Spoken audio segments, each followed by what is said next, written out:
Bonjour chers élèves, aujourd'hui on va passer à un module dans lequel on va étudier la nouvelle fantastique après avoir vu la nouvelle réaliste. Donc on va enchaîner avec la nouvelle fantastique et à l'ordre du jour, on va voir une activité d'étude de texte dans laquelle on va travailler l'incipit de la nouvelle fantastique intitulée Le Chevalier double, publié en 1852 de son auteur Théophile Gautier. Alors, l'objectif de la séance d'aujourd'hui se focalise principalement sur la fonction de l'incipit du nouvelle fantastique. Et je tiens à vous rappeler que l'extrait qu'on va étudier aujourd'hui commence par « Qui rend donc la pauvre Edwige si triste ?» jusqu'à « La blonde Edwige ne fait que pleurer dans l'angle de la fenêtre ». Alors, de prime abord, je vais faire une lecture magistrale. Vous allez prendre avec moi votre texte. Alors, c'est l'incipit qu'on va étudier. Donc, je vais faire une lecture magistrale, comme ça pour découvrir un petit peu le texte et pour explorer un petit peu le texte. Qui rend donc la blonde Edwige si triste? Que fait-elle assise à l'écart, le menton dans sa main et le coude au genou, plus morne que le désespoir, plus pâle que la statue d'albâtre qui pleure sur un tombeau? Du coin de sa paupière, une grosse larme roule sur le duvet de sa joue, une seule, mais qui ne tarit jamais, comme cette goutte d'eau qui scinde des voûtes du rocher et qui, à la longue, use le granit, cette seule larme, en tombant sans relâche de ses yeux sur son cœur, la percée est traversée à jour. Edwige, blonde Edwige, ne croyez-vous plus à Jésus-Christ, le doux Sauveur? Doutez-vous de l'indulgence de la très sainte Vierge Marie? Pourquoi portez-vous sans cesse à votre flanc vos petites mains diaphanes, amaigries et fluettes, comme celles des elfes et des Willy? Vous allez être mère, c'est votre plus cher vœu. Votre noble époux, le comte Ledbrog, a promis un autel d'argent massif, un ciboire d'or fin à l'église de Saint-Edberg, si vous lui donniez un fils. Hélas, hélas, la pauvre Edwige a le cœur percé de cette glaive de la douleur, un terrible secret pèse sur son âme. Il y a quelques mois, un étranger est venu au château. Il faisait un terrible temps cette nuit-là. Les tours tremblaient dans leurs charpentes, les girouettes piaulaient, le feu rampait dans la cheminée et le vent frappait à la vitre comme un importun qui veut entrer. L'étranger était beau, comme un ange, mais comme un ange tombé, il souriait doucement et regardait doucement. Et pourtant, ce regard et ce sourire vous glaçaient de terreur et vous inspiraient l'effroi qu'on éprouve en se penchant sur un abîme. Une grâce scélérate, une longueur perfide, comme celle du tigre qui guette sa proie, accompagnait tous ses mouvements. Il charmait à la façon du serpent qui fascine l'oiseau. Alors, comme situation de passage, je vous rappelle que ce passage est tiré de la nouvelle fantastique intitulée Le Chevalier double, écrite par Théophile Gautier, éditée en 1852. Ce passage représente principalement, c'est le début d'un genre littéraire que nous allons voir pour la première fois, en l'occurrence, la nouvelle fantastique. Cette entrée dans l'œuvre, c'est l'incipit. Et bien évidemment, quand je dis l'incipit, cela renvoie à la situation initiale, c'est-à-dire le début d'une œuvre intégrale, contrairement à l'excipit qui renvoie à la situation finale et bien entendu la fin d'une œuvre intégrale. Cette entrée dans l'œuvre, c'est l'incipit. Alors les questions que nous allons poser, qu'a-t-elle de si particulier dans l'œuvre et en quoi est-il intéressant de l'étudier? Maintenant, on va enchaîner avec une étape quasi importante qui va succéder à la situation de passage, s'intitulant l'identification du texte. Alors, ce qu'on non tant par l'identification du texte, c'est-à-dire d'après une première lecture, d'après une lecture d'exploration que nous venons de faire, on va essayer d'esquisser ensemble les principales caractéristiques de ce passage qu'on a entre les mains. Entre autres, on va s'intéresser au type de texte. Alors, pour le type de texte, il s'agit d'un texte ou bien d'un passage narratif descriptif, c'est-à-dire il y a une alternance entre les deux séquences. À la fois, on remarque que le narrateur, il alterne entre des passages narratifs, entre la narration proprement dite, et puis il essaie d'introduire des passages descriptifs en guise de pouce.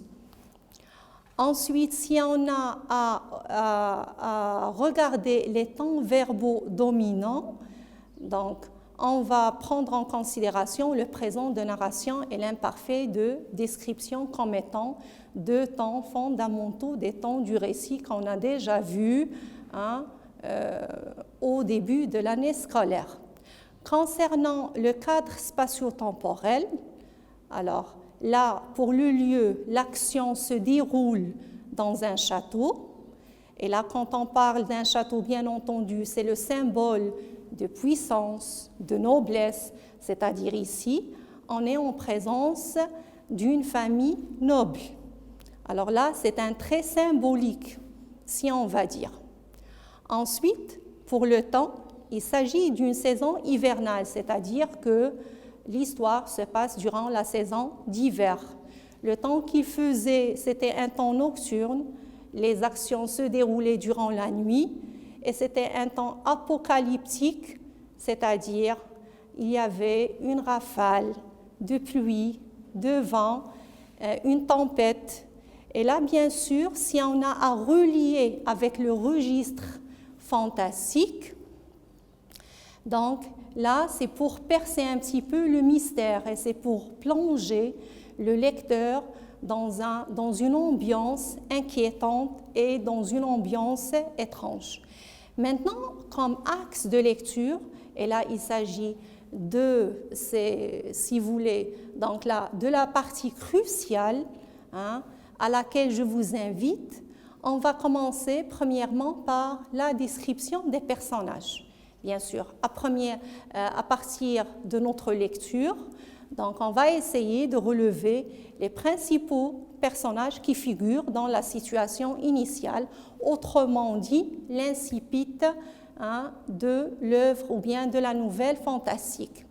Alors le premier personnage, nous avons Edwige, la comtesse Edwige. Comment est-elle présentée à travers le texte ? Alors, elle est présentée telle une créature, une femme désespérée, rongée par le mal-être, c'est-à-dire elle ne se sent pas bien, elle se sent déséquilibrée, malmenée, elle est habitée par le diable. Et là, on a relevé des adjectifs qui sont significatifs pour essayer de caractériser le caractère du personnage principal. Alors, nous avons languissante, demi-morte, enivrée. Elle se sent triste, à mourir. Elle ne cesse de pleurer, c'est-à-dire elle pleurait jour et nuit. Alors, on peut conclure que c'est un être mystérieux vu son caractère impénétrable ou bien un caractère énigmatique. D'après une citation, le cœur percé de douleur, terrible secret qui pèse sur son âme. Et là, nous avons des adjectifs assez significatifs qui, bien sûr, renvoient à cet état de mal-être, de tristesse. Alors, comme l'indique la citation que vous avez en face de vous, plus morne que le désespoir, Edwige a le cœur percé de douleur, un terrible secret pèse sur son âme. On va passer maintenant au deuxième personnage. Il s'agit du comte Lodbrog. Donc là, c'est un noble époux, riche. Il souhaite avoir un fils pour assurer la descendance, c'est-à-dire il souhaite avoir un héritier. Enfin, nous avons le maître chanteur. Comment est-il présenté à travers l'incipit? Il est présenté comme étant un être séduisant et séducteur, au charme diabolique. Alors là, nous avons une caractéristique propre à l'auteur, un ange tombé qui sème la malédiction et la tentation là où il se trouve, c'est-à-dire qu'il avait un effet négatif sur la comtesse Edwige. D'après la citation, il charmait à la façon d'un serpent qui fascine l'oiseau. Une deuxième citation, beau comme un ange, fascinant, c'était le diable incarné sous une forme humaine. Il chantait des poésies qui font enivrer la comtesse Edwige, lui troubler le cœur et lui donner des idées furieuses. On va enchaîner maintenant avec les moyens de suspense. Alors, quand je dis un récit fantastique, automatiquement, le narrateur il cherche à déclencher un certain suspense chez le lecteur. Il cherche bien sûr à attiser sa curiosité. Il le pousse à poser des questions pour connaître la suite des événements. Alors là, on va essayer de découvrir ensemble les caractéristiques du registre fantastique ou bien la principale fonction de l'incipit dans une nouvelle fantastique.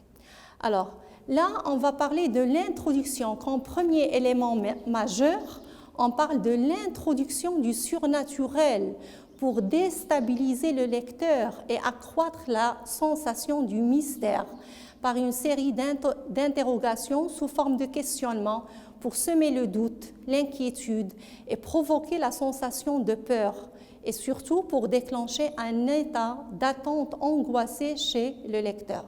Alors là, si vous allez prendre le début de l'extrait, on remarque que l'extrait commence par une série de questions. Alors, ces questions directes qui sont enchaînées et qui se suivent, quel est leur principal but? C'est de déclencher, d'abord c'est de dérouter le lecteur et déclencher chez lui une sorte d'attente. Mais ce n'est pas une attente ordinaire, on va dire que c'est une attente angoissée. Alors là, c'est la principale caractéristique du registre fantastique.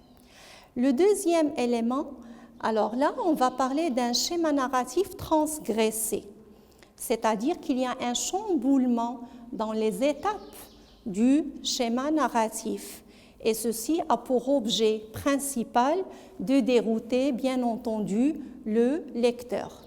Alors, on constate que l'incipit du chevalier double se démarque du schéma classique de la narration, commençant généralement par la description de l'état initial, par le fait d'introduire directement le fil des actions, évoquant d'abord l'intrusion d'un étranger dans le château, et là, on parle donc là, on fait référence à la visite importune de l'étranger, qui représente comme un fait marquant dans la trame du récit fantastique, pour enchaîner ensuite par le cadre général. Et là, je cite, « Il y a quelques mois, il faisait un terrible temps. Ce procédé est appelé une analepse narrative à fonction explicative qui correspond à une déchronologie. » Alors maintenant, pour faire le point, ce que vous devez comprendre à partir donc, de cet élément, c'est qu'il y a une déchronologie, c'est-à-dire que le narrateur il n'a pas respecté les étapes du schéma narratif comme on a l'habitude, bien sûr, de voir ou bien de découvrir dans la plupart des récits. On va enchaîner avec le troisième point qui s'intitule « Une fiction étrange ». Alors, si on a à parler du narrateur, Théophile Gautier, il a employé un lexique étrange, un lexique bizarre, qui introduit le surnaturel de par le style adopté par le narrateur, caractérisé par son aspect abstrait et équivoque. Dans quel but? Dans le but de troubler le lecteur et maintenir l'ambiguïté et l'incertitude. Cela témoigne de l'incapacité du lecteur à cerner le phénomène qui reste en majeure partie inexplicable et incompréhensible.